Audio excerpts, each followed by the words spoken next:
Ricardo es una persona brillante, es una persona de gran corazón. Es un chico que a sus 16 años, por un pequeño detalle, su vida se fue al diablo, literalmente.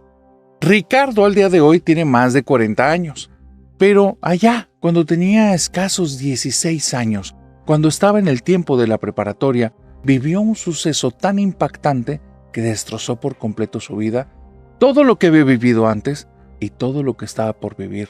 Lo que él vivió, lo vivió en conjunto de una amiga que le vamos a poner de nombre Mariana. Mariana es una chica que es gran amiga de Ricardo. Los dos, cuando están juntos, tienen una química, pero es una química de amistad, es una química que ellos han notado que no va más allá de eso.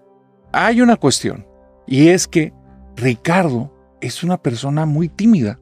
Sí platica bien, sí platica a gusto, pero es tímido. Hay temas que no toca. Hay cosas de las que prefiere sacar la vuelta. Fácilmente, si toca ciertos temas, se pone muy nervioso y tiene que ver con su familia. Y es que su familia, su papá y su mamá, son dos personas muy calladas, son dos personas que siempre repiten una y otra vez: los trapitos sucios se lavan en casa. Pero con eso se refieren prácticamente a cualquier cosa. Toda conversación que se ha tenido en la casa, toda situación que se ha vivido ahí, cualquier cosa familiar o cualquier cosa que les competa a ellos, no se discute fuera de la casa. Te cuento todo esto porque hay que entender que hasta sus 16 años Ricardo había invitado solo a 2 personas en su casa. Mariana es la segunda. Con la primera persona, un tema de primaria, ida y vuelta, llega, se queda un tiempo, se va a media tarde, no pasa nada. Mariana llevaba ahí desde la mañana. Estaban haciendo algún tipo de trabajo para terminar algo de la preparatoria y de repente, cuando eran cerca de las 6:30 de la tarde, se escucha un grito, pero un grito espantoso en la casa. Viene del baño de visitas. Cuando Ricardo se acerca al baño de visitas, está escuchando a Mariana que está tocando la puerta desde adentro y está gritando como loca: ¡Ábreme, Ricardo, por favor, ábreme! Y se escucha donde, extrañamente, la regadera está abierta, porque aunque es un baño de visitas, es un baño completo. La casa en la que vive Ricardo es una casononona. Es un lugar tremendo, pero ahorita vamos a entrar ahí. En el momento en el que estamos, Ricardo está fuera de la habitación, está del baño de visitas. Mariana está dentro, está tocando, pidiendo que le abra. Él no entiende qué pasa, toca la cerradura y apenas la toca la cerradura se gira, la puerta se abre de golpe y Mariana prácticamente lo atropella. Ricardo se queda viendo con una cara de miedo, muy como consternado al mismo tiempo. Se siente que lo van a aplastar, que lo van a golpear, más los gritos de esta chica. Él está como en una maraña de emociones, no reacciona a tiempo, se queda un poco congelado. Mariana termina golpeándolo de un lado, él se va para atrás y Mariana se va derechito a la puerta de la entrada de la casa, se sale ahí y se va caminando calle arriba. Esta es una situación bien extraña, porque Mariana, aunque es una chica muy alegre, muy extrovertida, una líder, no es una chica que ande por las calles caminando y menos después de las 6, 7 de la tarde. No viven en un lugar peligroso, pero digamos que no es su costumbre. Es una niña que ella se diría que es de casa.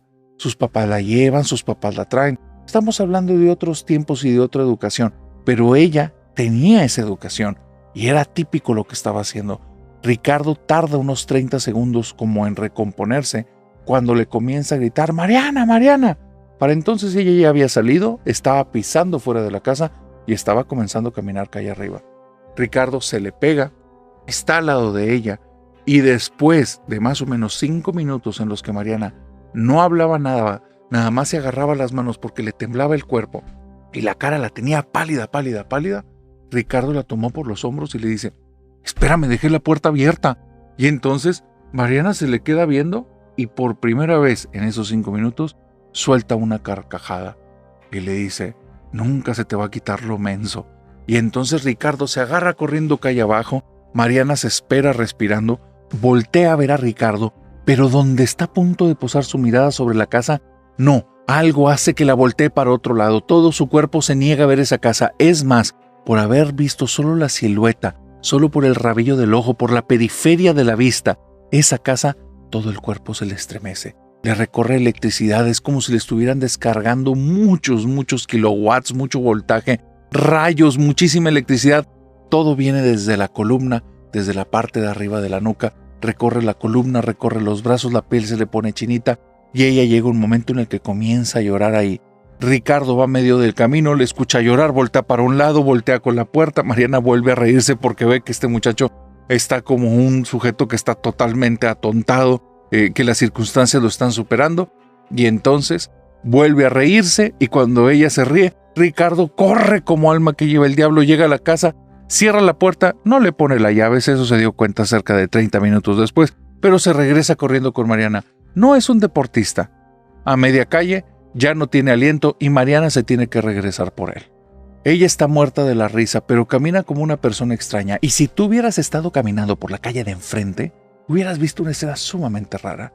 Un muchacho sumamente agitado, con las piernas dobladas y con las manos arriba de sus rodillas, que está intentando respirar una y otra vez, pero parece que el aire no le es suficiente. Por el otro lado, una chica que tiene la cabeza volteada hacia tu acera está caminando de lado y mientras camina se empieza a reír y empieza a llorar. Una escena digna de algún tipo de película de comedia, de terror o de drama, pero algo atípico para la vida de cualquiera. Sin embargo, Mariana no estaba pensando en alguna persona que pasara enfrente y se burlara de ella. No quería ver la casa. Y eso era muchísimo más poderoso que cualquier cultura, que cualquier decoro, que cualquier tipo de cosa que haya aprendido antes. Iba caminando de manera extraña, llega con Ricardo, se le pega al lado y entonces Ricardo, entre esas salidas de aire que intenta que formen algún tipo de palabra, le dice: Mariana, ¿qué pasó? Y donde Mariana lo escucha, se vuelve a reír, le recuerda a una serie de televisión, a un personaje que ya está, que habla de la misma manera. Ella comienza a relajarse y le dice directamente: no me habías dicho que en tu casa asustan. Y ella se le quiere escapar una lagrimita, pero se hace fuerte, sigue sin voltear a la casa, y va a pasar como media hora en lo que los dos se tranquilizan. Están los dos sentados en una banquita, ahí justo en la acera, a ya unos metros bastante extensos de la casa de Ricardo, cuando ella le cuenta lo siguiente: yo estaba en tu baño, fui a lo que tenía que ir a hacer, entonces cuando estoy enfrente del espejo, me noto un granito y estoy a punto de ponerme algo de maquillaje, cuando se abre la llave de la regadera lentamente y cuando volteo como si alguien estuviera esperando que yo hiciera eso, me abren la cortina de la regadera. Yo pelo los ojos, los abro por completo porque me asusté, entonces me quiero salir de ahí y alguien me chiste en el oído: hey, Mariana. Cuando escuché eso, es cuando me puse como loca, quise abrir la puerta, pero la cerradura simplemente no giraba, yo no la había cerrado con llave, me fijé que no estuviera la llave cerrada, la cortina se cerró, el agua empezó a desprender, empezó a sacar muchísimo vapor, yo empecé a sentir que me asfixiaba, fue cuando te empecé a gritar, y de repente la puerta se abrió, giró por dentro, se abrió de par en par, y yo ya no lo pensé dos veces, salí corriendo de ahí. ¿Por qué no me habías dicho que en tu casa asustaban? Y Ricardo me dice: narrador, lo que te voy a decir va a hacerte parecer que yo soy una persona tonta, pero no lo soy. Escucha mi historia y me vas a entender. Me le quedé viendo con los ojos abiertos y nada más le dije: ¿estás jugando? Y ella me dijo: no, ¿por qué no me dijiste que en tu casa asustan? Y entonces yo le digo: pero es que son cosas que pasan en todas las casas, ¿no? Y donde le digo eso, me metí una bofetada, narrador, pero así una bofetada, y me dijo: no estés jugando con eso, me ves cara de tonta, me acabas de sacar el susto de la vida. Y yo le vuelvo a decir: ¿eso no pasa en tu casa? Y donde me dice: ¿de qué estás hablando? Y le empiezo a decir: pues es que son cosas que mi familia me dice que los trapitos sucios se guardan en casa, que este tipo de cosas no las platique, pero como toda la vida las he vivido, pues para mí era normal. ¿No pasa en tu casa en serio? Cuando ella se empieza a poner pálida, no sabe si reír, si llorar, se me ve con coraje, me ve con odio, y después se me queda viendo y me dice: ¿me estás hablando en serio? Y yo le dije: Mariana, yo no te jugaré una broma porque te veo muy mal. Yo te estoy preguntando en serio, ¿nunca ha pasado nada de esto en tu casa? Y se me queda viendo así y me dice: ¿qué otras cosas pasan en tu casa que son muy normales, que pasan en todas las demás, y que si yo las viviera saldría de ahí gritando? Y entonces me quedé pensando, narrador, y me di cuenta que no las podía distinguir. Yo nací en esa casa, yo he crecido en esa casa. No sé qué pasa o no pasa en otras casas, Nunca he sido una persona tan sociable fuera de la escuela. No me voy a casa de otras personas. Y ahí es donde caí en cuenta que mis papás no me dejan invitar a casi nadie a la casa. De hecho, cuando les dije que iba a venir Mariana, sí se pusieron mal y estaban muy incómodos. Ahí me dejó Mariana pensando que tal vez mi vida no era tan normal.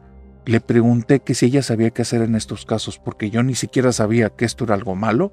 Ella me preguntó que si esto yo ya lo había vivido y yo le dije, pero tranquilamente, sí, como unas 20, 30 veces, y se me quedó viendo nada más y me dice, esto está muy mal. No sé cuántos días pasaron. Yo empecé a tener una conmoción rara. No la de Mariana. Mariana estaba asustada. Yo me sentía aturdido y confundido. Empecé a hacer una lista de las cosas que pasaban en casa y puse, bueno, nos traen el correo los lunes y los viernes. Ciertas veces entre semana viene el jardinero. En 2 ocasiones a la semana nos vienen a limpiar. Me tocan el vidrio de mi habitación por las noches. Cuando lo abro nunca hay nadie. Me tocan la puerta en las noches. A veces veo la sombra de mi mamá, pero sé que no es ella porque ella está en su cuarto. Y me puse a poner todas las cosas que pasaban en rutina. Yo agarré esas hojas. Mi cabeza no dejaba de pensar cosas que de repente estaba dormido y me acordaba. ¡Ah! Ya me acordé. A veces cuando veo la televisión se escuchan voces. Se escuchan voces al lado mío y no hay nadie. Eso también sucede. El sonido de la pantera, que hace unos años ya no ha sonado, pero sonaba una pantera en el cuarto de visitas. Y me ponía a poner cosas así como si fueran mis momentos de eureka. Y llevaba apunte santo y seña de todo, narrador. Llego con mi amiga. Y mi amiga Mariana no me deja que le cuente nada. Yo iba emocionadísimo. Ya tengo una lista de las cosas que pasan en la casa. Le acerco la libreta y ella me la quita y dice, quita eso de ahí. Te voy a llevar con alguien que te va a ayudar. Y yo me sentí ofendido porque pues había hecho mi descubrimiento, hice mi tarea. Le estoy llevando ahí las cosas que pasan en la casa y entonces ella no las quería leer y me molestó. Ella esa tarde, aun cuando yo estaba molesto, me convenció para llevarme con un padrecito, un sacerdote que era amigo de su familia. Cuando ella me preguntó de qué religión soy, yo le dije, creo que soy católico, pero mis papás nunca hacen nada, pero según yo sí soy católico. Entonces me lleva con un sacerdote católico y este sacerdote católico apenas me ve, me pone la mano en el hombro y me dice, muchachito, lo que estás viviendo no es normal, ten mucho cuidado. Me entrega un crucifijo que es de cobre, me entrega aparte un botecito de agua bendita y me dice, te voy a pedir que hagas esta prueba en tu casa y espérate una semana. Si en una semana pasa algo, ven a hablar conmigo. La prueba fue muy sencilla. Todos los días durante 7 días, yo iba a poner el crucifijo desde el día 1 en una pared de mi habitación. Todos los días, mañana, tarde y noche, le iba a echar unas gotitas de agua del agua bendita. Iba a hacer 2 o 3 oraciones que me dijo el padre y me iba a poner ahí a platicar con Dios. Desde la primera vez que lo hice, las cosas estuvieron un poco raras, pero no creas que algo por cosas paranormales, narrador. O eso creo yo. Cuando yo echo las gotitas de ahí, el cuarto empieza a oler muy feo, como a químicos, al punto que me da miedo y me dan ganas de ir a echar todo ese bote de agua al inodoro o a cualquier otra cosa, porque dije, me engañó ese viejo, me está dando algún químico y después va a ser un truco de magia y me va a decir que mi casa está embrujada. Yo no le creo. Y entonces caigo en cuenta de algo, pero si las gotitas de agua las toqué yo y no me está haciendo nada. Y donde pienso eso, se fue el olor a químicos. Y dije, qué raro. Así es que volví a aventar las gotitas de agua, empiezo a rezar y me doy cuenta que no puedo. Empiezo a tartamudear, me da frío, me duele la espalda, me duele el estómago. Quiero hablar las cosas y se me enredan en la cabeza, se me enredan en la boca. Y entonces me enojé, porque soy bien testarudo. Ya cuando algo se me mete entre ceja y ceja lo tengo que hacer. Así es que agarré la hoja que me dio el padre, que yo ya me había aprendido de memoria, porque a mí no me gusta estar leyendo cosas, me gusta decirlas de memoria. Voy y agarro la hoja y me voy palabra por palabra y no puedo. Se me enredan en la boca. Y entonces nada más digo con la boca enredada, ¡ah, no! Y empiezo a narrar, letra por letra, S, O, Y, y terminé diciendo, soy Ricardo y voy a rezar. Y cuando dije eso, mi lengua se me iba destrabando poco a poco, pero iba letra por letra, letra por letra. No sé cuántas horas me eché esa tarde, pero terminé la hoja que me dejó el padre. No lo vi como algo de la casa, lo vi nada más como que era una negativa de mi cuerpo, Así es que salí de ahí bien enojado y bien frustrado, pero al mismo tiempo con la sensación de victoria. Salgo de ahí de mi casa, me siento muy muy bien y empiezo a escuchar un ruido raro que viene de dentro, pero no le pongo atención. Ruido raro siempre ha habido en esa casa, no me interesa. 7 días. 7 días dejo de hablar con Mariana, 7 días me enfoco en lo que dijo el sacerdote y es muy raro. En las noches, justo cuando estoy dormido, escucho entre sueños algo. Es algo como si se estuviera rompiendo, como si algo estuviera haciendo muchas fuerzas sobre otra cosa, como si escucharas que algo cede ante un peso. No sé cómo decírtelo porque yo no soy tan bueno con cuestiones de sonidos, pero era la sensación de algo grande y algo pequeño y lo grande está aplastando lo pequeño. Cuando se cumple el día 7, para esto, 3 días yo hago todo enfrente del crucifijo, el resto de los días lo hago en mi cama y nada más voy y ahora el agua bendita no la echo en el crucifijo, lo echo en todas las áreas de mi cuarto. Ya ha pasado 2 o 3 veces el tema de lo químico, se me hace muy extraño, las cosas se me enredan al inicio, pero ya conforme avanza la semana puedo hablar mejor. El último día, cuando termino mis oraciones, escucho algo, ahora sí como un metal que se está retorciendo, no entiendo qué está pasando, busco por toda mi casa. Cuando regreso a mi habitación, el crucifijo está todo retorcido, como si algo muy fuerte lo hubiera agarrado y le hubiera dado vueltas sobre sí mismo. Y justo llego en el momento en el que lo veo, le aviento el agua bendita y la parte de abajo del crucifijo se desprende y cae al piso. Y me quedo viendo eso. Agarro las 2 partes, voy al día siguiente con el sacerdote y cuando lo ve me dice, me lo temía. A partir de ahí, no te quiero contar lo que siguió, porque fue un tema de visitas de padres a mi casa, personas que empezaron a ir a hablar con mis papás yendo a grupos religiosos. Te quiero hablar de 2 cosas, porque si no esto va a ser infinito. ¿Por qué? Porque tardamos 2 años en que las cosas empezaran a ser ahora sí normales. Que aquí hay un problema. Yo no entendía lo que eran normales y te voy a decir la verdad. Cuando en mi casa ya no pasaba nada, a veces me sentía aburrido, pero me daba cuenta también que eso no era bueno. Me sentía aburrido porque de alguna manera yo ya estaba con cierto anzuelo agarrado a mí, a mi espíritu, que me llamaba a que regresara esas cosas, pero esas cosas no eran buenas. Te quiero contar de 2 cosas. Lo primero, esa libreta con las cosas que apunté y la reacción de mi amiga Mariana, que toda la vida lo he recordado, aunque Mariana y yo ya no nos hablamos, cada quien agarró caminos diferentes conforme pasaron los años, me acuerdo de esa cara y yo suelto la carcajada. Mi amiga agarra la libreta, empieza a leer las cosas y bosteza y dice, ay no, o sea, realmente hiciste un listado de todo. Cuando llegó a lo del jardinero me dijo, ¿tienes jardinero? Ni plantas tiene. Y le digo, pues es un arbolito afuera, pero mis papás no lo cortan y yo no me voy a lastimar subiéndome esa cosa. Y entonces me dice, no, ustedes en serio son cosa aparte. Y donde me está diciendo eso, se pone a leer y me dice, ¿cómo que se escucha una pantera? ¿Qué es eso? Y entonces yo le digo, ¿en serio en tu casa no se escuchan de repente animales? Dice, pues los perros del vecino. No, animales salvajes. Y en alguna habitación en la que no haya nada. Y me dice, Ricardo, ¿eres tonto o qué? ¿Cómo va a pasar eso? Y yo le digo, pues es que cuando yo era niño, hace ya años que no pasa, pero cuando yo era niño, no me acercaba a ciertas habitaciones porque decía, ay, papá trajo un león, y era porque sonaban animales salvajes. Se me quedaba viendo con una cara, narrador, como si estuviera viendo la persona más estúpida que existe en el planeta, pero es que ya no entendía que esa era mi casa. O sea, yo no conocía otra casa, yo no iba a casas de otras personas. Para mí no existía otra cosa de realidad, eso era lo normal. Cuando empieza a ver las partes en las que yo le estoy mencionando que para mí es normal, que mientras hago la tarea, puedo ver en el rabillo del ojo una sombra que se está asomando a mi libreta, que da media vuelta, se va caminando, y si volteo voy a ver cómo se siente en la cama, eso ya la hace ponerse muy nerviosa. Cuando le cuento que en mi casa, y esto fue a raíz de lo del crucifijo, no se pueden hacer oraciones porque algo pasa, eso la puso muy mal. Cuando le digo que en mis sueños continuamente aparecen cosas que son feas, que son cosas de películas de terror, y que cuando abro los ojos en la realidad están ahí, a veces enfrente de mi cama, a veces en el umbral de la puerta de mi habitación. Ella se me queda viendo y me dice, ya esto nada más lo escribiste como para hacerme sentir miedo. Y yo le dije, tampoco pasa entonces contigo, porque todas las cosas que puse en esa libreta eran verdad.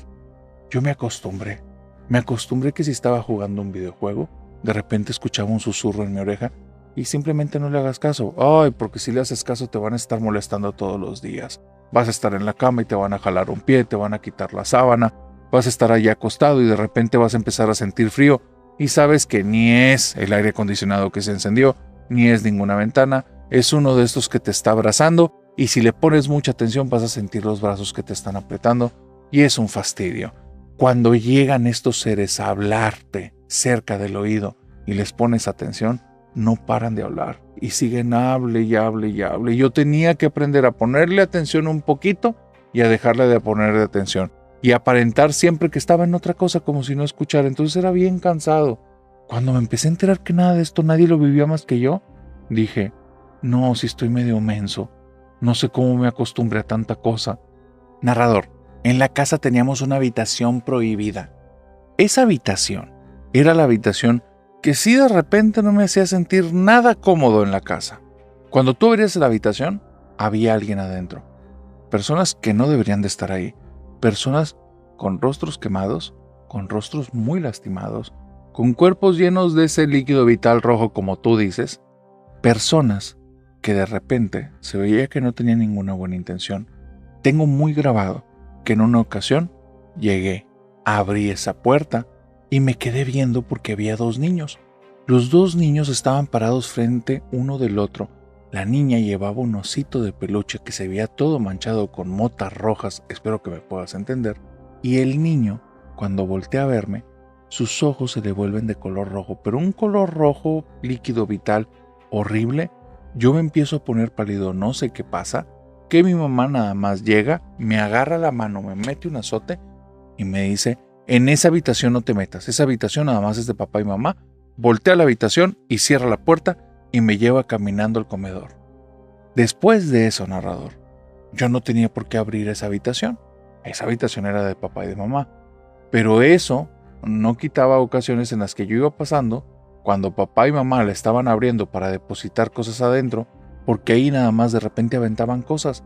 Aventaban ramos con flores envueltos en algún tipo de hilo o en algún tipo de papel. Aventaban cosas aromáticas que aventaban algo de humo. Y ese cuarto prácticamente lo tenían así con puros desechos. Nunca lo usaban. ¿Por qué? No tengo ni la menor idea. O bueno, no la tenía. Pero en esos momentos que papá y mamá lo abrían, me tocó ver cosas. Me tocó ver desde una mujer que yo creo que mamá no la vio, que era una mujer muy alta, de manos largas y huesudas, de piel pálida, pálida, pálida, y no lograba ver su rostro, pero por el cuerpo se veía que era una mujer, y le estaba a punto de tocar el rostro de mi mamá cuando mi mamá cerró la puerta. Esa habitación es la única habitación en la que sí, definitivamente, yo no quería entrar. De ahí no venía el grito de la pantera ni de nada de esto, de ahí no pasaban la mayor parte de las cosas, pero parece que esa era la habitación a la que mis papás sí le tenían miedo. Bueno, fui un día y hablé con mi papá. Ya después de que viniera el sacerdote que hablara con ellos, que empezáramos como un proceso de descontaminación o liberación de la casa, que yo empezara a entender que estas cosas no eran normales, un día me atrevo a hablar con papá y le digo, papá, ustedes no sabían que esto no era normal. Siempre habían vivido aquí. ¿Cuál es la historia de esta casa? Y mi papá se empieza a poner rojo, narrador, y me dice que le da mucha vergüenza decirlo, pero que simplemente fue algo que se le salió de las manos. Nos esperamos como una semana, mi papá era una persona muy discreta, mi mamá también, y entonces me cuentan la historia que hace que vea de manera diferente toda mi vida y no necesariamente para bien. Ahí te va. Resulta que papá y mamá son una pareja en las cuales vienen de una familia, pues digamos, con algo de ahorros un poquito fuertes, y que cuando ellos decidieron casarse, cuando ambos tenían 20 años, las familias de ambos convinieron en comprarles una casa, la casa en la que están viviendo. Esta casa en la que están viviendo era una casona, una casa muy bonita, una casa cara pero que necesitaba remodelaciones, y lo que sí le dijeron a mi papá, tú te vas a encargar de remodelarla. Él dijo que estaba muy bien, en ese tiempo acababa de graduarse, tenía apenas un año o poquito más, y él comienza a remodelar la casa y todo va perfecto. Cuando cumple 22 años él, y mi mamá tiene la misma edad, aún no me tenían porque yo soy hijo único, pero ellos deciden que es el momento de remodelar la casa. Mi papá tenía un súper trabajo de ingeniero, le pagaban increíblemente bien, Mi mamá en ese tiempo no quería pasar todo el tiempo en casa, entonces tiene un trabajo dando clases y tiene un sueldo que estaba bastante decente. Entonces, papá comienza a invertir. Es un muy buen rato de remodelaciones, la casa queda espectacular, queda increíble, hermosa, que es la casa que yo conozco. Es una casa bonita, ya anticuada debo de decir, pero bonita. Y entonces mis papás deciden hacer un open house. Quieren invitar a todos sus amigos de muchos años, a familiares, a un montón de gente, inclusive amigos de los amigos y vecinos, para que vayan a la casa y celebren con ellos el hecho de que ya, la casa al fin está funcionando. Te estoy hablando que esta historia, narrador, este suceso, es de hace muy buen tiempo y estamos hablando de colonias en las que la gente se tenía mucha estima y nadie desconfiaba de nadie. Quiero decirte esto porque la casa estaba llena a reventar. No la habitación principal, no el patio, no la parte de adelante, el pequeño jardincito de la estancia. Toda la casa. Veías personas subiendo y bajando porque mis papás no se pusieron en un tema como de nada más en la planta baja. Había muchachitos, los hijos de los amigos, que el sobrino, que cositas así. Iban corriendo, subían las escaleras, se metían en los cuartos. Mis papás ya sabían que iba a terminar hecho un desorden todo, pero la remodelación estaba acabada y ellos no tenían como tantas cosas materiales como para sentir que les podían robar algo. El tema es que comienza a avanzar la fiesta. Mi papá toma un poco de más, mi mamá también toma un poco de más, no demasiado, estoy hablando que prácticamente no tomaban, pero poquito de más y pierden la noción del cuidado de la casa. Cuando dan las 11 de la noche, comienzan a sonar un montón de gritos, gente que está en el segundo piso, se escuchan pasos de personas que vienen corriendo bajando las escaleras y de repente viene bajando una chica, que la chica tiene las ropas medias rotas, te digo chica, pero era de la edad de mis papás, ya una mujer adulta. Esta mujer viene bajando las escaleras con la ropa semi rota, la vista la tiene como perdida y viene balbuceando cosas en algo que no es español. Todos ahí en ese grupo, sabrá Dios quiénes eran, tal vez los amigos de los amigos de los amigos. Esta chica cuando la ven ahí es la primera vez que la ven, no la conocen y finalmente la dejan sentadita ahí en uno de los sillones de la sala. Llega un momento en el que ella recobra compostura, se despide de todos y se va. Me dice mi papá, que se enteró por invitados, que uno de estas personas sí era amigo de alguien del trabajo y él había invitado a su propia gente y mi papá ni los conocía. Ellos se fueron al segundo piso, a la habitación prohibida de mis papás, que en ese tiempo no estaba prohibida, esa iba a ser su habitación, pero todavía no tenían muebles, así es que estaba vacía. Acababan de poner los últimos tapices, así es que no era una habitación en uso, y jugaron a la Ouija. Después de eso, mi papá no le daba importancia a la Ouija. La Ouija es un juego que te lo venden en muchas tiendas convencionales. Es un juego para niños, es algo ridículo para personas supersticiosas. Yo soy un ingeniero, no creo en tonterías. Lo que sí nota es que en esta habitación que está comprando muebles para ponerlos, pasan cosas raras. Está encontrando en las esquinas pequeñas velas que ya están casi consumidas.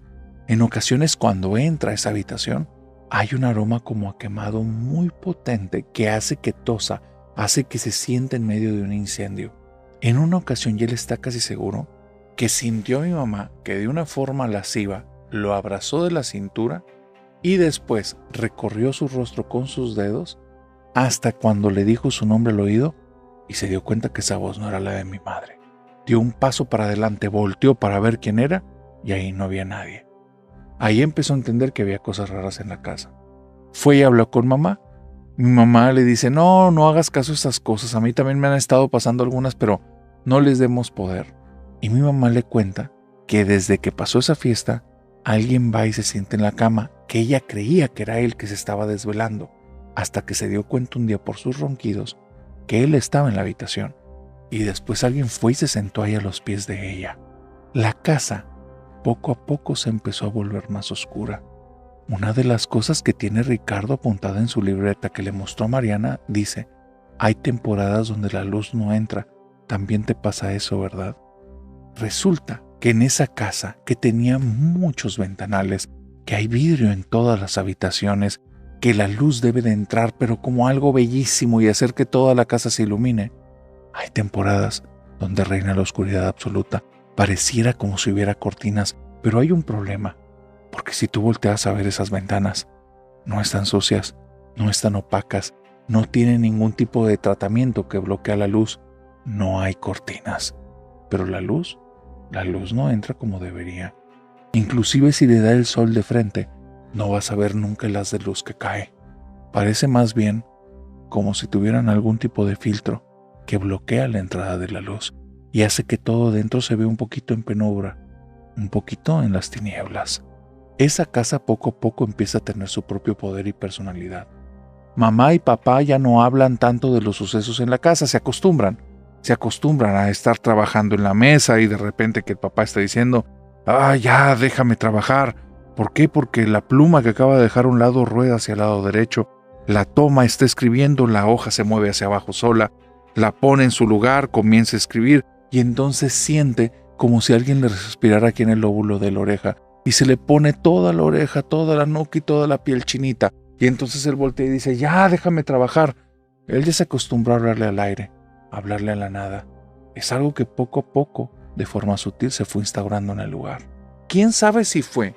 Porque en las primeras ocasiones, después de haber platicado acerca de esa persona que se sentaba en la cama, él se iba a dormir y sentía como unas manos que lo acariciaban un poco para calmarlo, para después apretarlo fuertemente de los brazos y levantarse con moretones en los brazos, en la espalda. Tal vez porque ella, para no quitarle el sueño, se aguantaba la sensación de unas uñas que la rasguñaban un poco en la pantorrilla y sabía perfectamente que no eran de su esposo ni de ella. Tal vez la situación en la que aparecían cosas raras en la casa, a veces grupos de insectos grandes que de repente desaparecían. Justo sonaban las abejas a veces o sonaban diferentes cosas en esa habitación. Cuando abrían la puerta, allá había un enjambre, una marabunta, cerraban la puerta y cuando la abrían para enseñarle al otro lo que acababan de ver, la habitación estaba vacía. Una habitación que de repente era muy extraño. Ya llevamos 7 u 8 meses viviendo aquí, ¿por qué no hemos puesto muebles ahí? Y cuando se ponían a pensar en los muebles que querían llevar, llegaban a la habitación, la abrían y un aire frío, que no tenía ningún tipo de procedencia ni forma de haberse quedado guardado ahí, salía y los abrazaba, salía y les daba la bienvenida. Era su forma la casa de decirles, esta casa ya no les pertenece, ahora es mía. Esa cosa a la que los otros jugando la ouija atrajeron a este lugar, o esas cosas, poco a poco se volvieron dueñas de ese lugar. Y entonces el papá de Ricardo le iba contando, en algún momento nos acostumbramos, hijo, nos dio vergüenza, me da vergüenza ir a hablar con los vecinos, te quiero decir algo que pasó y hasta ahorita caigo en cuenta que no tenía ningún sentido.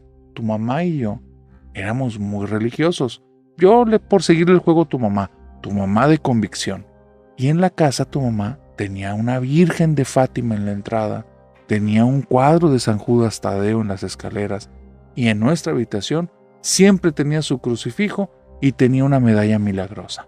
Cuando hicimos remodelación de la casa, la remodelación de la casa que estábamos tan entusiasmados, no te quiero decir que haya sido algo a propósito, pero pasó así.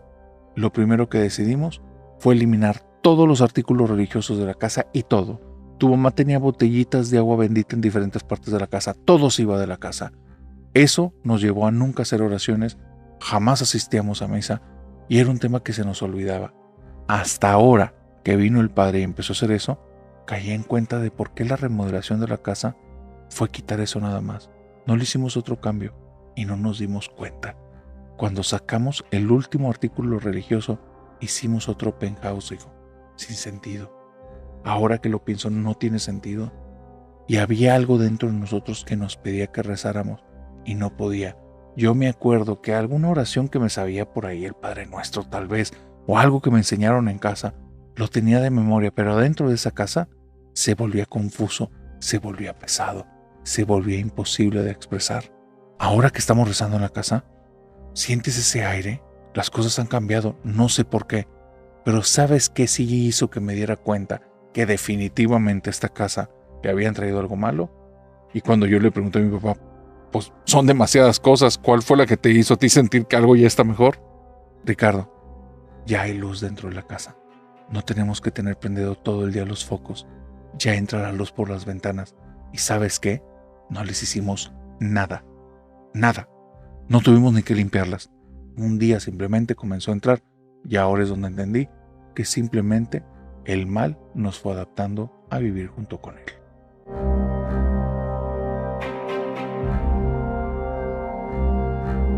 Hay un tema que intento nunca abordar aquí en Hablemos de lo que no existe porque es un tema que es como muy conflictivo. Hay muchos dimes y diretes en torno a esa temática y tiene que ver con los fenómenos no humanos. Pero ayer me topé esta historia y esto que tengo tiempo sin decir es literal. Me voló la cabeza. Estaba escuchando diferentes cosas en TikTok y cuando estaba escuchando cosas en TikTok, de repente en el escroleo sale una chica hablando del suceso más paranormal que ha vivido su familia. Yo dije, ok, me detengo aquí para ver de qué están hablando. No recuerdo ahorita el nombre del podcast, es de unas chicas españolas. Si saben a cuál podcast me estoy refiriendo, pónganlo aquí en comentarios. Pero la historia está más o menos así. Resulta que esta chica tiene como una historia muy fuerte que viene de su lado paterno. Su papá es el que narra la historia y él platica que unas tías, que no sé si son tías de ella o tías de él, un día decidieron que iban a hacer un viaje, se iban a agarrar por carretera y iban a viajar a gusto. Agarran la carretera, comienzan a andar en el vehículo, todo está todo perfectamente a gusto, y de repente se les hace de noche, el vehículo les empieza a dar un par de fallos, están en una zona boscosa y llegan a algún lugar, algún tipo de tiendita, de zona que está vendiendo como artículos, una tienda de conveniencia, pues. Llegan a este lugar, platican con la persona, le empiezan a decir los problemas que tienen y notan dos cosas muy raras. Lo primero es que el tipo de artículos y cosas que están en el lugar les resultan familiares pero diferentes. Pero no le ponen tanta atención, tienen dificultades en el carro, es el único sujeto ahí que las puede ayudar. Este sujeto resulta que tiene conocimientos básicos de mecánica, sale para ayudarlas y es donde la segunda cosa resalta y queda clara. Su forma de hablar es súper extraña, súper extraña. No saben exactamente qué es, si él le está pegando a hablar como si fuera un actor de televisión haciendo voces, o verdaderamente tiene un acento raro. Entonces, este sujeto va al vehículo, comienza a revisar, checa y les dice, ya encontré dónde está la falla, sí lo podemos reparar aquí, empieza a mover unas cosas en el vehículo, encienden, todo funciona de maravilla, pasan 40 minutos y este sujeto, ni tonto ni perezoso, les dice, oigan, no es un trabajo gratuito, me van a tener que pagar. Y entonces ellas dicen, sí, ¿cuánto es? Y entonces él les cobra y les dice X cantidad, son 17, pero cuando les dice la moneda, ellas les dicen, ¿de qué me estás hablando? Sacan un billete de su cartera, se lo dan y el sujeto les dice, ¿esto qué? Yo les estoy pidiendo 17 X moneda. Estas chicas dicen, no, pues ya no estés jugando con nosotros, esa moneda ni existe. Y entonces él dice, a ver señoras, a mí me van a pagar porque si no esto lo va a tener que atender la policía. Las mujeres le dicen, pues háblale a la policía porque queremos hablar con ella. No entendemos qué está pasando aquí. Llega la policía cerca de una hora después. Ni ellas están intentando ir, ni él está intentando estafarlas. Aquí hay algo muy raro. Mientras van por la tienda, ven cosas, revisan y checan. Y está rara, ¿eh? Tiene artículos que conocen y otros que no, marcas que nunca han visto. Y llega un momento en el que están muy desconcertadas, prefieren estar afuera. El sujeto les está echando una miradilla de cuando en cuando, que no se vayan a ir ahí par de ladronas. Y bueno, como les digo, una hora y media después, llega la policía. Cuando llega la policía, ambas mujeres no reconocen el auto policía, ni por modelo, ni por marca, ni por colores, ni cómo viene uniformado la persona, y ellas no entienden qué está pasando. Entonces, comienza el oficial a tomar el mando de la situación, les pide que todos se calmen, y después de estar indagando detalles, hace la pregunta, señoras, ¿ustedes en este momento dónde creen que están? No, pues no entendemos. ¿Dónde están, señoras? ¿Qué lugar es este? Y le dicen, pues salimos hace un par de horas de Madrid, de España. Deberíamos de estar en tal o tal o tal punto.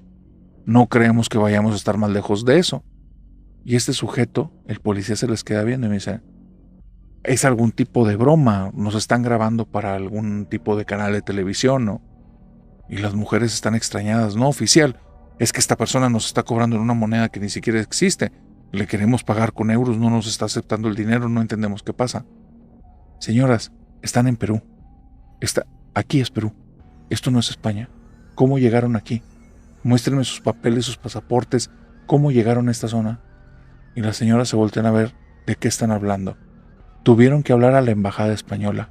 Realmente estaban en Perú.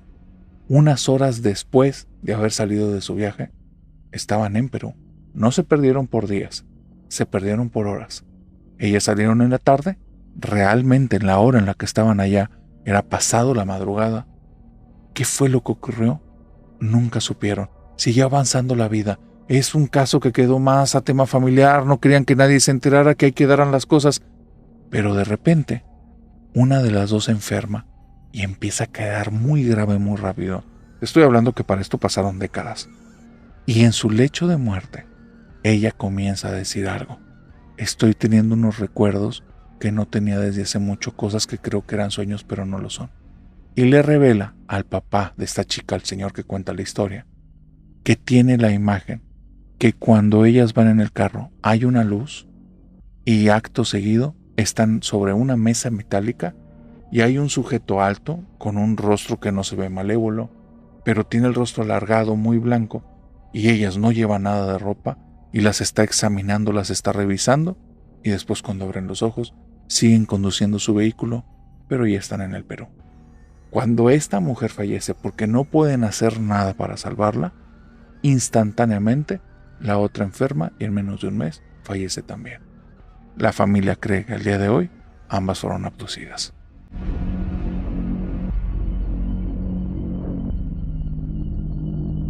Ten cuidado con las flores de venganza. Eso es lo que me escribió Emanuel y desde ahí dije, a ver, esto me llama la atención. Nadie nunca me ha mandado una historia acerca de flores de venganza. ¿De qué se trata eso? De hecho, he ahí esta camisa. Por eso dije, aquí la vamos a utilizar. Y resulta que es una de las historias más fuertes que me han mandado. Emanuel estaba muy enamorado en el tiempo de la facultad. Se enamoró perdidamente de Lidia. Lidia era una chica bajita, con el cabello castaño oscuro, con ojitos oscuros. Digamos que era bonita, pero no era ninguna persona que sobresaliera del resto. Me refiero por el nivel de apasionamiento que tenía el meme con esta Lidia. Lo peor, lo extraño era que no tenían una historia previa. Lidia era el primer semestre en el que estaba en esta facultad. Ellos dos se topan y él queda perdidamente enamorado. Algo le vio, algo sintió en ella. Pero a la mamá de meme tal vez era muy celosa, tal vez era muy aprensiva, o tal vez detectó algo. Porque no quería a Lidia, ni tantito, no la quería cerca. Que Lidia anduviera ahí con su hijo, no, algo aquí estaba mal. Y hacía caras en la casa, le hablaba fuerte, y Meme se ponía muy mal. Tenían discusión tras discusión tras discusión, y me dice, narrador, no me siento orgulloso de eso, pero a veces estábamos a palabrotas, y en ocasiones inclusive enfrente de Lidia. Pero te digo algo ahorita que me acuerdo, ella disfrutaba eso. Lidia sonreía, se sentaba en un sillón, nos veía discutir, hacía como si no nos escuchara cuando la volteábamos a ver, pero cuando estábamos enfrascados en la pelea, ella estaba sonriendo de oreja a oreja. Fue muy raro. Fue avanzando mi relación, y conforme más tiempo pasaba con Lidia e iban pasando los meses, peor era la relación con mi mamá, con mis amigos, con mis maestros, en las clases. Y llegó un momento, ya cerca del último semestre, que Lidia me dijo que ya no quería estudiar y que me ordenaba que yo dejara de estudiar también, porque si no me iba a sentir mejor que ella y ella no estaba de acuerdo con eso. En ese momento es la única vez que tuve un momento de lucidez y le dije, ¿qué clase de persona eres para pedirme eso? Y la terminé.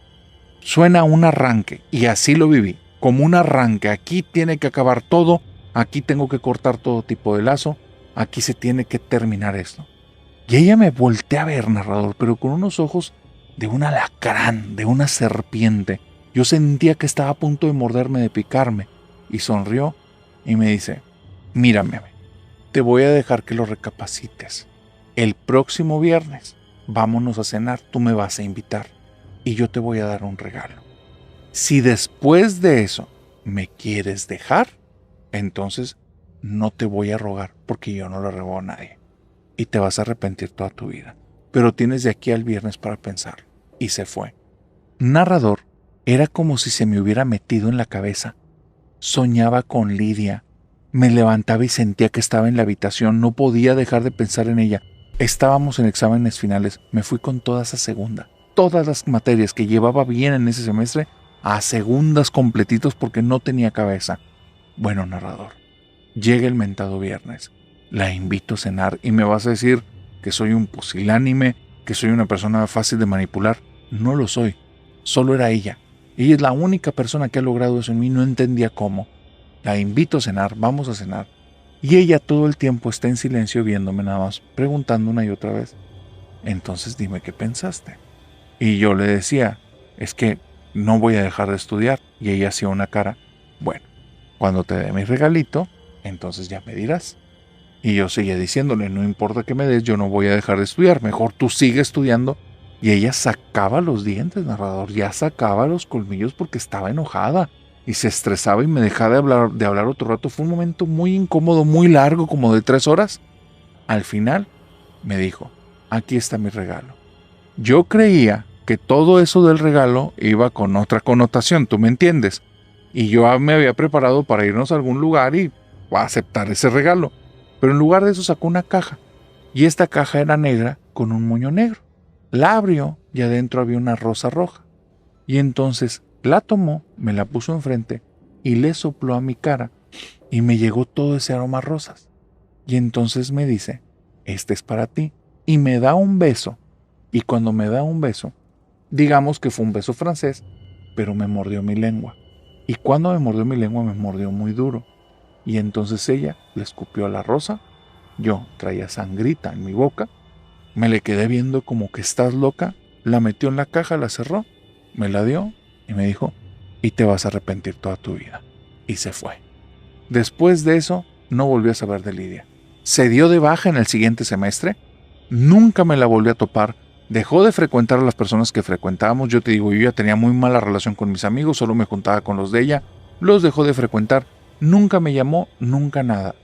Pero mi vida empezó a marchar mal. Yo traía un coraje tremendo. Me sentía lleno de ira todo el tiempo.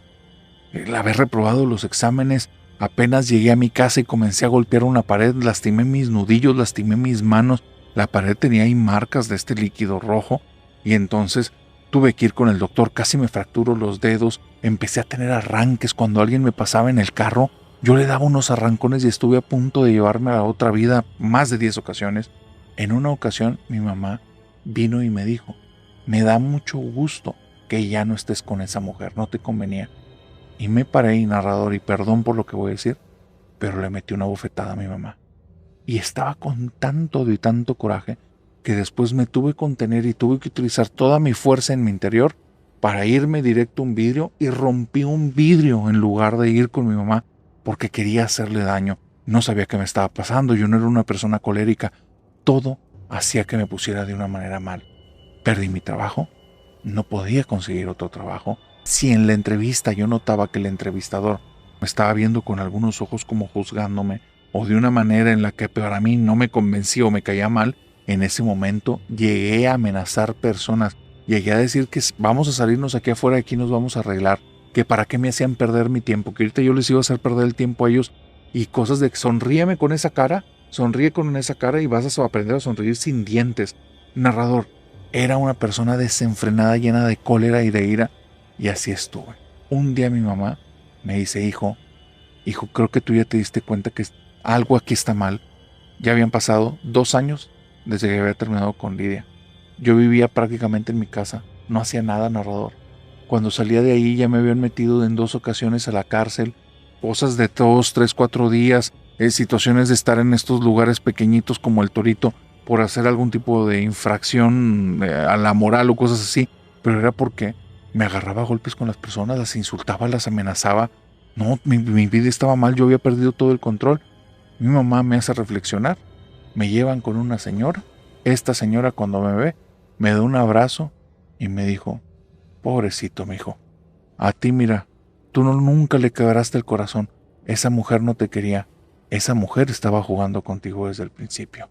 Y me abraza, empieza a llorar, narrador, y de las lágrimas que esta mujer tenía, se las untó, me las puso en mi cara y nada más me dijo: quiero que te des la oportunidad de llorar y cuando estés llorando, eso te va a despejar la vista, vas a poder ver.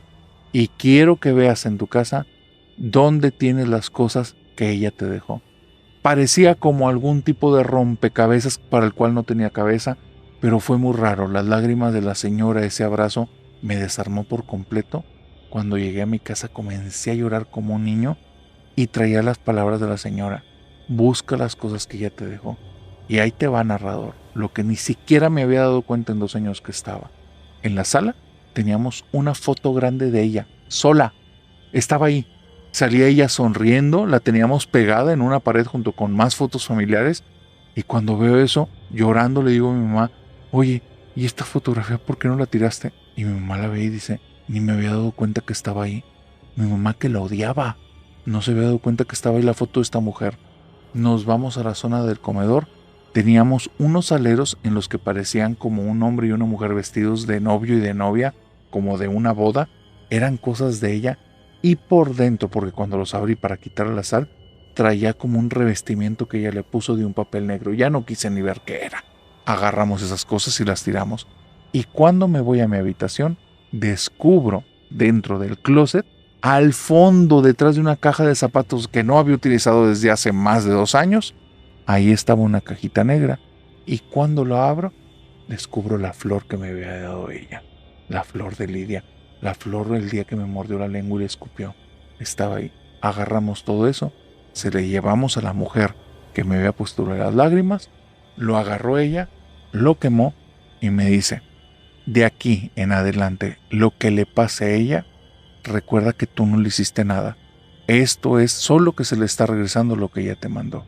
Y narrador, esa misma semana Lidia tuvo un accidente, termina en el hospital y ya no salió de ahí. Un mes después falleció. Dicen que cuando estaba en el hospital le descubrieron una enfermedad muy grave que ya estaba muy avanzada y que eso fue lo que la terminó llevando al otro mundo. Yo sigo pidiendo por ella porque no le deseaba ningún mal, pero sigo creyendo que lo que realmente la llevó al otro mundo fue la brujería que me hizo a mí y a mi familia.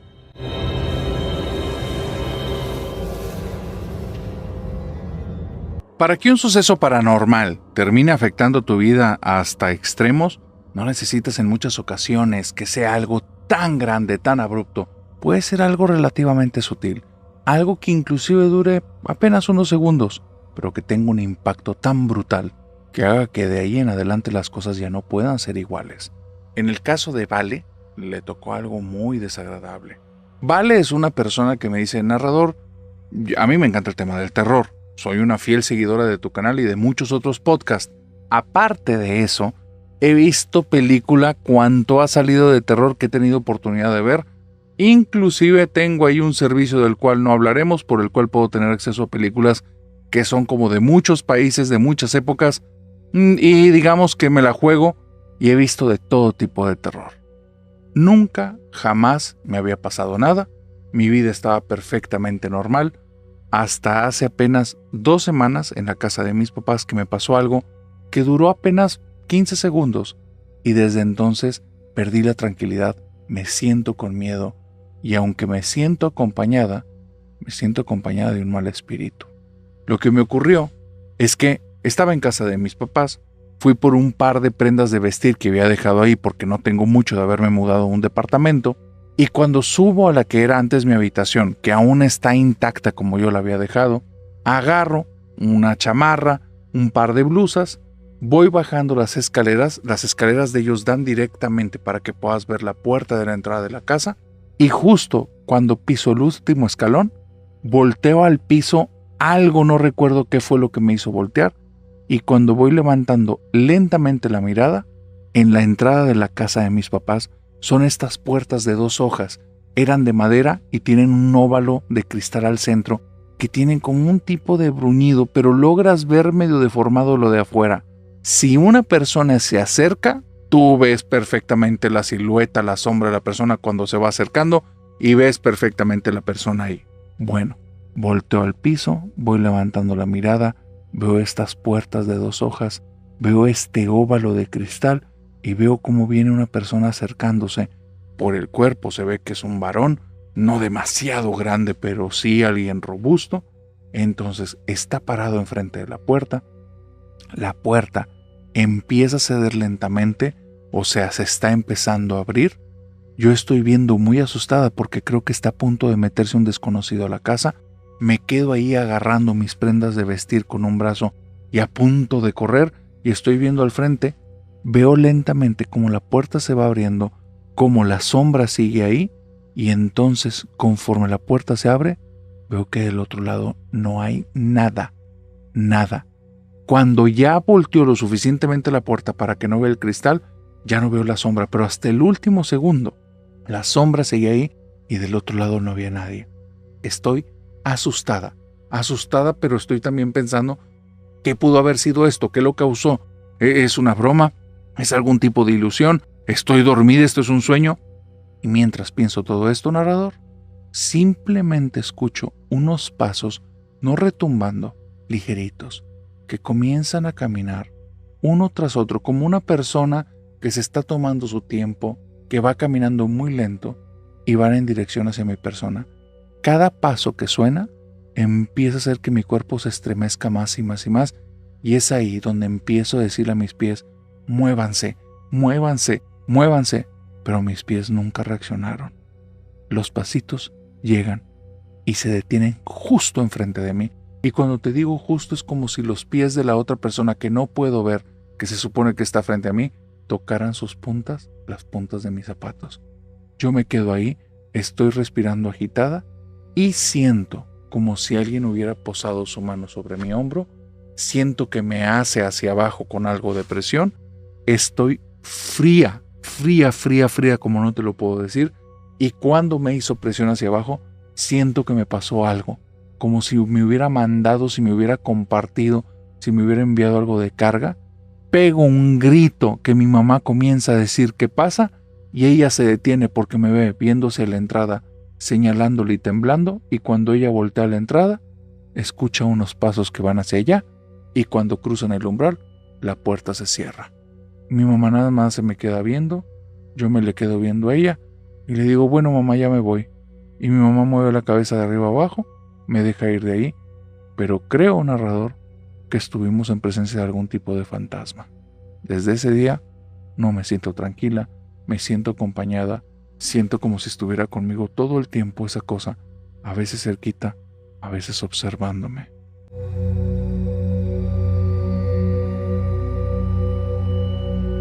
¿Recuerdas que al inicio te conté acerca de las historias del padre Javier Luzón que estaba platicando ahí en un podcast y que hablaba de este contacto de las personas con estas entidades oscuras, los demonios? Bueno, ahora sí te voy a decir de qué era lo que estaba hablando en ese podcast. Por cierto, si eres una persona muy sensible a estos temas, te recomiendo que hasta aquí llegues en el video. Pero si en el tema de demonios te interesa saber más acerca de esto desde la vista de un exorcista, esto te va a interesar de más. Resulta que el padre Javier Luzón, dentro de sus múltiples anécdotas, cuenta dos situaciones que vivió, no menciona en qué momento. En la primera, es que él tiene contacto y conoce a una chica que forma parte de un culto satánico. Esta chica es la que le revela, comienza a hablar con él y le empieza a decir que ya no está a gusto en eso, que quiere cambiar su vida, que todo ha sido a raíz de que en una situación en la que ella fue a una iglesia, en el momento en el que ella está a punto de robar una hostia, que ya lo ha hecho muchísimas veces antes y que no le genera ningún tipo de problema, le vienen a su cabeza ciertos pensamientos en los cuales comienza a ver su vida desde otra perspectiva.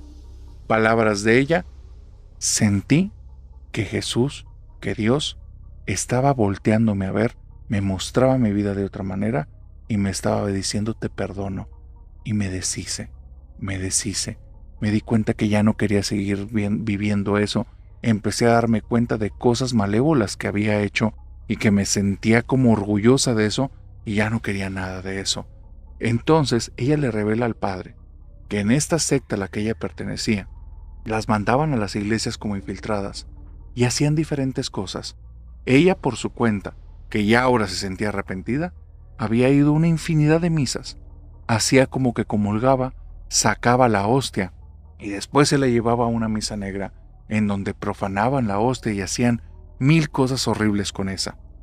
la mandaban de infiltrada a comunidades cristianas, en las que en esas comunidades se metía, empezaba a ser parte como de estos cultos, se llevaba bien con todos, empezaba a tener como cierto nivel y después de eso se encargaba de una manera sistemática de seducir a sacerdotes que fueran jóvenes. ¿Por qué? ¿Por qué le interesaba eso? Ella dice que no sabe, porque inclusive en el culto en el que ella iba, decían que el diablo ni siquiera existe, que eso es una cuestión ridícula, que ellos es más una cuestión intelectual. Dice, pero ahora lo veo en retrospectiva, y entonces ¿para qué me mandaban a hacer este tipo de cosas?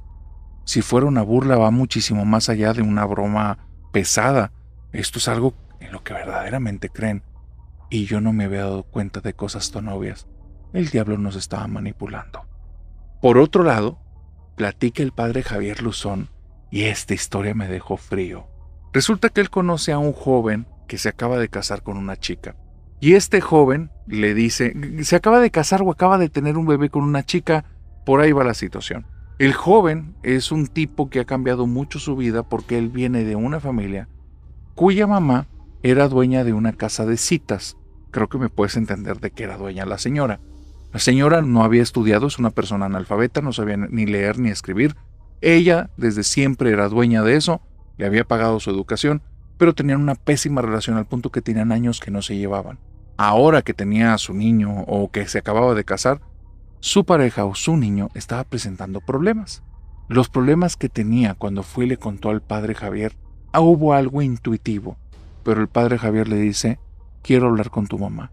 Este muchacho le responde, padre, discúlpeme, pero tengo muchos años de no llevarme con ella, busquemos otras alternativas. Y el padre le dice, no, tiene que ver directamente con algo que está haciendo tu madre. Y él le dice, pero ¿cómo, padre? No te lo puedo decir, es algo de intuición, pero yo sé lo que te estoy diciendo, necesitamos hablar con tu mamá. Hazme una cita con ella como de lugar. Y se logra hacer la cita.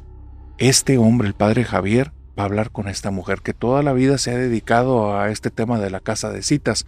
Una mujer que en principio se muestra fría, se muestra dura, pero conforme él empieza a hablar con ella, la señora empieza a ablandarse y llega un momento en el que el padre nota que la mujer siente arrepentimiento de su estilo de vida, de las cosas que está haciendo, de las personas que está dañando, del daño que le está haciendo a su nuera y a su nieto. Entonces, el padre Javier tiene en sus manos por alguna situación las llaves de ese lugar, de la casa de citas. Y en un momento en el que esta mujer se descuidó, él toma aceite exorcizado y le pone unas gotas en diferentes llaves. Vuelve a dejar las llaves en su lugar y es todo. La conversación sigue, le pide que por favor regrese a misa, que tienen que platicar. Y 2 días después, la señora amanece sin vida. Hay una situación por la cual saben que tiene que ver todo con esta conversación que tuvo con el padre. Y eso es que esta mujer habló con su hijo al día siguiente de la conversación con el padre y le dijo, me mentiste. Mamá, señora dueña de la casa de citas, con el hijo con el que tiene este problema y que parece que hay algo de brujería o algo así extraño. Le dice, me mentiste, no me mandaste a un sacerdote a la casa. Y el hijo le dice, mamá, claro que sí, tú lo viste. Inclusive iba vestido ahí con el alzacuello, con esta tira blanca. Era un sacerdote, él es un sacerdote, oficia misa. Él no es un sacerdote, me mentiste. Él es un exorcista y le hizo algo a mis llaves. Lo noté por las llaves, por eso sé que es exorcista. No sabes lo que hiciste. Colgó la llamada y al día siguiente la mujer falleció.